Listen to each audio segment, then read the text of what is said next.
Karena ya kita kan melihatnya yang di lapangan aja kan, sedikit yang tahu bagaimana kejadian-kejadian yang ada di balik layar. Kayak dulu Inter Milan di dadaku, biru hitam warna darahku.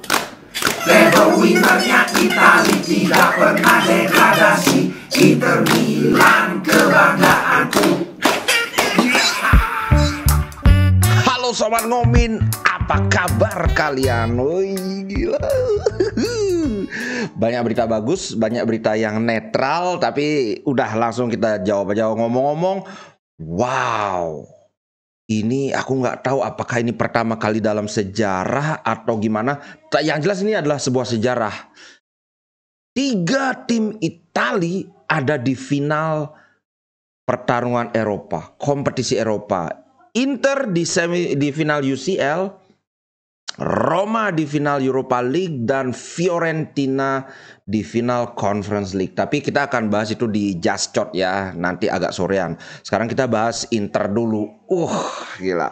Pertama langsung saja soal Mkhitaryan. Kawan-kawan tahu lah Mkhitaryan kan cedera. Nah, biasanya ini sudah ada update tapi belum spesifik ya. Nah, yang mau aku katakan adalah biasanya cedera seperti yang dialami Mkhitaryan itu bukan cedera yang berat-berat amat. Biasanya itu sangat jarang, masa pemulihannya lebih dari 2 minggu. Nah, itu dari sisi masa pemulihan. The tricky part is bagian yang cedera itu. Ototnya namanya rectus femoris. Nah, kalau kawan-kawan ingin tahu apa itu rectus femoris itu adalah bagian dari 4 otot di paha. Nah, salah satu dari 4 otot di paha itu yang masalahnya otot ini adalah sangat berperan ketika menendang bola. Kalau kawan-kawan ingin tahu, ini namanya rectus femoris yang hijau ini. Nah, inilah yang bagian trikinya. Trikinya bagaimana? Walaupun dia sudah sembuh, ada kemungkinan ini belum bisa maksimal, terutama saat dia melakukan tembakan keras. Nah, beberapa kali kan kita lihat Mkhitaryan ini sering melakukan tembakan dari luar kotak penalti. Jadi walaupun misalnya nanti dia bermain, kemungkinan tembakan-tembakan keras ini tidak akan keluar. Tapi tenang, kita kan ada punya Hakan Çalhanoğlu, bro. Itu soal ini ya, soal Mkhitaryan. Kemudian ini berita transfer. Kawan-kawan pasti tahu saat ini setelah kita ditinggal oleh siapa namanya gelandang kita yang diambil Chelsea. Aku lupa banget. Salah satu prospek terbaik kita saat ini adalah Giovanni Fabian. Sekarang main di Regina dan dia mainnya bagus banget. Walaupun ya caveatnya kan mainnya di Serie B. Cuma kelihatan lah ini pemain bagus. Nah, Lazio tertarik dengan Fabian. Dan Lazio ingin menggunakan Lazzari dan Acerbi, atau Acerbi dan Acerbi. Jadi tergantung gimana negosiasinya. Bisa dikasih Acerbi plus Lazzari, atau Lazzari tambah duit, atau gimana, aku nggak tahu. Masalahnya adalah begini. Ya, ke satu kan sudah jelas Fabian ini adalah masa depan Inter. Jadi kalau dilepas untuk pemain Lazzari, saat ini jelas Lazzari sudah matang, sudah siap dipakai. Tapi Fabian ini aduh, kok sayang banget gitu. Ini menurutku ya. Itu masalah pertama. Yang kedua, Lazzari ini adalah back kanan, bisa main jadi sayap, bisa main jadi wingback pasti, kemudian bisa jadi gelandang kanan juga. Masalahnya adalah kualitas Lazzari dibandingkan Dumfries itu agak jauh. Nanti akan aku bandingkan ya, tapi nanti. Itu masalahnya Lazzari. Dan Lazzari ini aku baca-baca, aku kan udah ngikutin Lazio ya. Ada yang berkomentar seperti ini, Lazzari adalah pemain yang mengandalkan kecepatan. Sedangkan sekarang itu umurnya 29, berarti musim depan itu dia udah 30 tahun. Untuk pemain yang mengandalkan kecepatan, biasanya mereka akan lebih cepat menurun permainannya karena kecepatan itu kan atribut fisik ya. Semakin berumur ya semakin fisiknya menurun. Makanya ini yang bikin pemain seperti Dzeko umur 38 tapi dia masih bermain di top ini, apa ya istilahnya, enggak top striker tapi masih bersaing di papan atas gitu loh, karena Dzeko bukan tipikal pemain yang mengandalkan kecepatan. Jadi ya walaupun kecepatannya menurun ya so what kan gitu. Nah, sedangkan Lazzari ini adalah pemain yang memang mengandalkan kecepatan.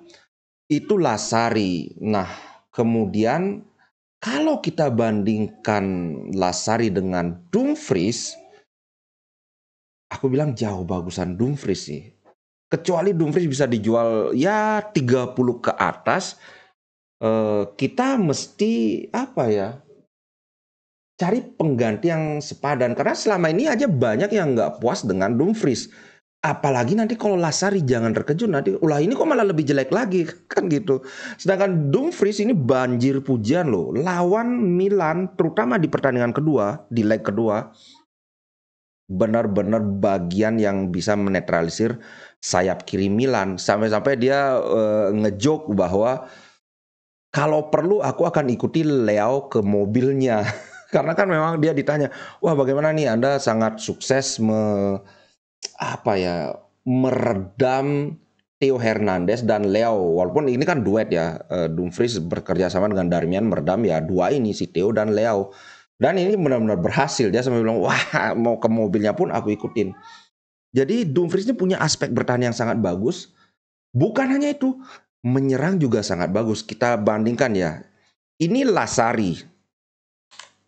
Lasari itu 26 penampilan Serie A dia cuma mencetak 1 assist.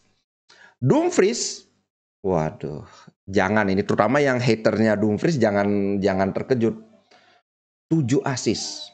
Ini 7 assist kalau kurang besar nih ini aku ginkan tuh. 7 assist. 1/7 ini jauh banget, Pak. Jadi ya kalau lepas Dumfries ambil Lasari ini adalah penurunan. Ini yang ingin aku katakan adalah kita kayaknya sama-sama setuju ya, Di Marco saat ini adalah musim terbaik dia selama berseragam Inter.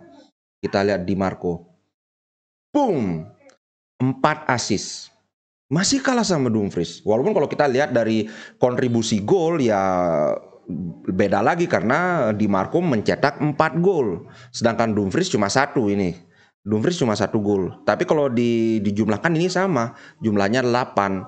Artinya apa? Artinya kalau kawan-kawan memuji Di Marco, harusnya ya walaupun nggak mau memuji Dumfries ya at least berikan respect untuk Dumfries. Itu satu. Kemudian sepertinya kita sama-sama setuju ya walaupun aku benci sama si Theo Hernandez ini, tapi Theo Hernandez adalah fullback kiri terbaik Serie A saat ini. Mungkin sedikit di atas Di Marco ya. But let's see.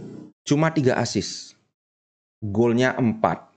Jadi ini kalah sama Dumfries. Jumlah assist kalah banyak. Jumlah gol ya menang dia. Tapi kalau di total juga masih kalah lagi 1. Walaupun ya kita masih bisa berargumen bahwa Theo Hernandez itu kan fullback. Sedangkan Dumfries itu kan wingback. Kalau secara teori wingback itu kan agak lebih di atas lagi dibandingkan dengan fullback. Cuma ya nggak terlalu jauh bedanya. Dan aku juga nggak bilang bahwa Dumfries wah lebih hebat dari Theo. Nggak. Masih ada aspek permainan lainnya yang nggak bisa aku sebutkan di sini. Yang jelas aku setuju bahwa saat ini back kiri terbaik Serie A itu Theo Hernandez. Itu aja. Nah inilah yang aku bilang sebenarnya aku kurang setuju kalau Inter sampai mengorbankan Fabian untuk ngambil Lasari. Apalagi dalam keadaan Dumfries tidak dijual. Jadi ini kan kita punya Belanova, punya Dumfries. Ini kan udah ideal ya kalau Dumfries nggak bisa main, Belanova main. Terus kita ambil Lasari buat apa gitu loh.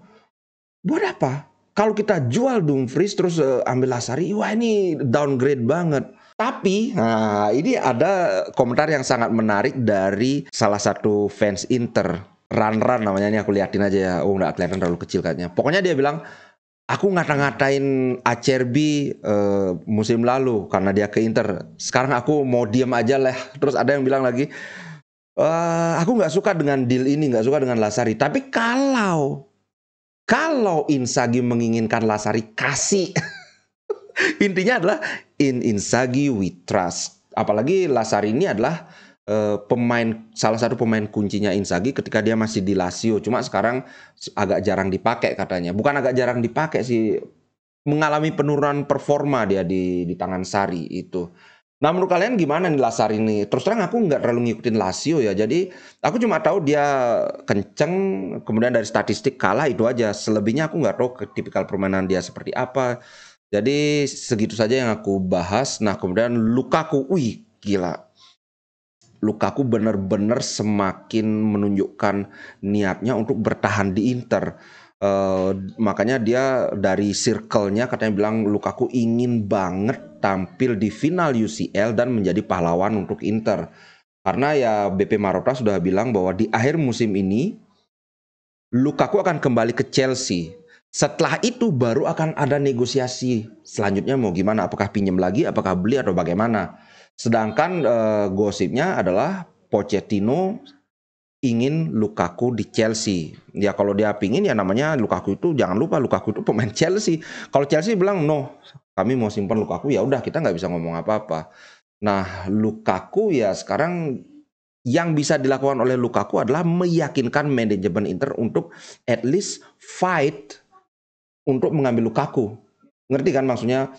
Bikin manajemen Inter itu jatuh cinta dengan Lukaku sehingga ya Chelsea minta 30 juta, oke ini 30 juta. Kayak gitu misalnya. Oke, itu soal Lukaku ya. Kemudian nah ini ada berita yang menarik tentang analisa ini dibuat oleh Gazzetta dello Sport. Bagaimana Inter sampai ke final ini akan benar-benar mempengaruhi kebijakan Inter musim depan secara positif. Yang pertama tentu saja ini kan ujung-ujungnya soal duit juga ya. Pertama, new signings, pemain baru. Awalnya kan kita itu skenario-nya Lukaku balik ke Chelsea dan Inter akan lumayan habis-habisan untuk ngambil Retegui. Tapi dengan kita dapat 100 juta dari Liga Champions itu bisa jadi atau bukan mustahil bahwa Lukaku tetap di Inter, Retegui tetap diambil. Nah ini sangat memungkinkan. Itu soal incaran pemain ya. Kemudian masih ada juga Chalobah, kemudian ada Tosin Adarabioyo, katanya ini digadang-gadang untuk jadi penggantinya Skriniar, cuma aku belum riset soal pemain ini jadi nggak bisa banyak komentar. Kemudian adalah mengunci pemain yang sudah ada di Inter. Kan gara-gara Inter sudah kemungkinan masuk final kan, gara-gara menang itu kan sudah langsung positif Hakan sama Bastoni. Begitu Inter lolos ke final sudah langsung beritanya Hakan tinggal tanda tangan, kemudian Bastoni perpanjang kontrak tinggal diumumkan saja. Jadi ini kan positif ya. Cuma yang belum jelas itu adalah Zeko, kemudian De Vrij dan Handanovic. Kalau aku sih bilang Handanovic mending pensiun aja, masuk ke staf kepelatihan Inter. Nah, kemudian itu kan dua pemain baru mempertahankan pemain lama, dan yang ketiga, nah ini mungkin banyak yang oh ya bener juga kayak gitu. Soal sponsor. Inter tampil sebagai finalis Liga Champions ini jelas akan sangat mendongkrak brand Inter. Ketika brand Inter naik artinya apa? Lebih gampang nyari sponsor. Karena sponsor itu bukan sekedar biar kelihatan aja namanya apa, Digital Beat misalnya, Qatar Airways. Tapi dia kelihatan di tim mana. Wah dia itu ada di sponsornya tim finalis Liga Champions. Nah ini akan bisa menaikkan nilai tawar Inter. Bisa nego deal yang lebih tinggi nilainya dan lebih banyak ada brand-brand yang tertarik untuk jadi Inter, untuk jadi sponsor Inter. Nah, rasanya tiga ini semua sangat positif. Dan di pusat dari tiga hal positif ini adalah apa? Inzaghi. Nah, ini aku ada bagus sekali dari Corriere dello Sport tentang bagaimana mereka sangat memuji bukan cuma Inzaghi tapi stafnya. Kemarin ada yang komen, wah baru sekarang Inzaghi bagus Inter main tapi Inzaghi nggak dipuji, yang dipuji pemainnya baik, sedangkan ketika Inter jelek Inzaghi dibully terus. Terus aku bilang, wah ini pasti kamu jarang nongkrong di sini nih, padahal kalau aku ini kan udah dibilang lawyernya Inzaghi kan, nggak, kalau kawan-kawan di situ pasti aku dari bulan lalu pas Inter benar-benar ngehe-ngehenya itu aku bener-bener belain Inzaghi gitu loh. Aku ingin Inzaghi sampai akhir musim ini Inter cetak peluang banyak dan sebagainya, nggak usah lah gini. Nah jadi aku merasa aku sudah memberikan apresiasi yang sangat cukup untuk Inzaghi. Nah ini aku mau bahas soalnya sekarang tentang staff Inzaghi. Yang pertama Massimiliano Ferris. Wah pasti tau lah Massimiliano Ferris ini asistennya Inzaghi ini, mereka sudah bekerja sama sejak 2010 dan memang langsung klik gitu loh. Kemana Inzaghi si Ferris ini pasti ikut. Ferris sorry. Jadi mereka telah bekerja sama sejak 2010 dan saling menginspirasi satu sama lain. Karena mereka memiliki pandangan yang mirip tentang football. Dan beberapa kali juga ketika, ingat nggak, Inzaghi kena ban atau nggak boleh berada di sisi lapangan, Faris yang mewakili. Ini bagus memang. Kemudian dari sisi tactical assistance, Gazeta meng-highlight Mario Cecchi. Ceci apa Keci apa Ceki? Kayaknya Ceci deh. Karena CECCHI. Mario Ceci dan Riccardo Roccini. Wah, nanti mungkin aku bikin konten khusus soal staffnya Inzaghi ya. Kemudian coach goalkeepingnya adalah Gianluca Zappala.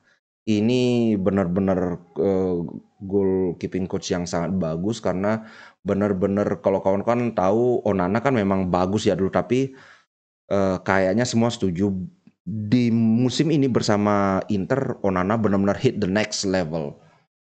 Di Ajax dia bagus, tapi ini benar-benar the next level. Dan jangan lupa, sebelum main di Inter, Onana itu 8 bulan lebih absen karena masalah masalah ada doping gitulah.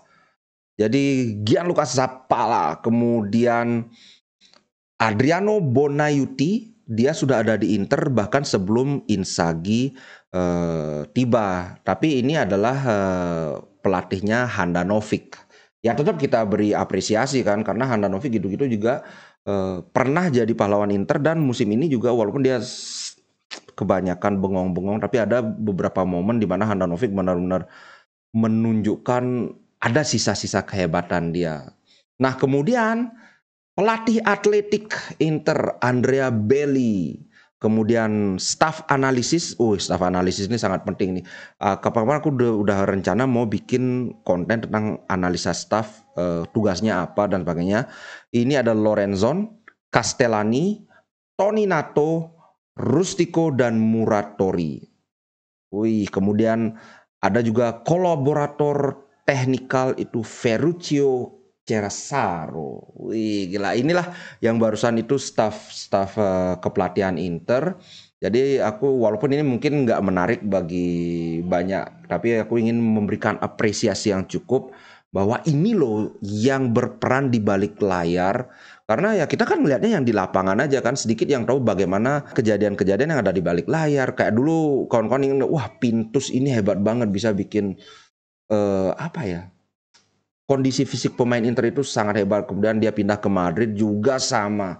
Oke, itu tadi untuk staf kepelatihan. Untuk konten kali ini segitu aja dulu.